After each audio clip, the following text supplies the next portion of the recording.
Today, we are talking to you about how to make more money in 2016. And to make more money is very simple. First of all, you have to think about making value, increasing your value. What is your value worth?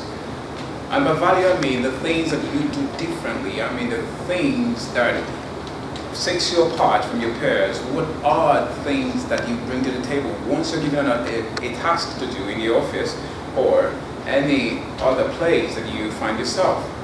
That's important. And you also have to think about improving yourself, self-development. Take a course and get a train. Make sure that your skill is improved every day. Every day, have a plan that you set out to make sure that you've added something to what you have, the gift that you have. And secondly, you also have to think about saving. Saving cannot be overemphasized. Saving is very important.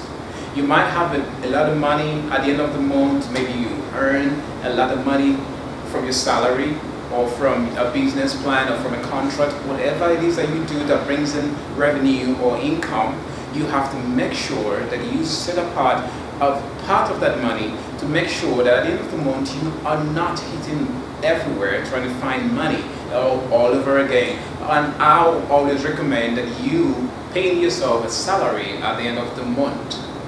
From the salary that you earn, you can set aside a part of it that becomes your own salary. Because when you save, you avoid unnecessary debts at the end of the month. I mean, a lot of people get into the month and they've taken a lot of loans, they've taken a lot of debt. But having a saving habit helps you to avoid this pitfall. Third, you have to think about having a spending plan.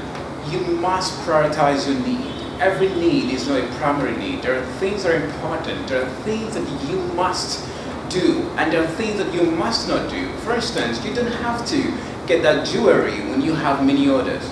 You don't have to buy extra shoes when you have more to go for the end of the month. Why don't you save the money and have more at the end of the month? It's very important. You must have a spending plan. In your spending plan, make sure you set apart what is your primary plan and what is your secondary plan. Your primary plan may be the house bills, it might be the children's education that you have to pay, it might be the health issues that you need to address. Make sure that you prioritize your primary needs. And finally, you also think about your investment.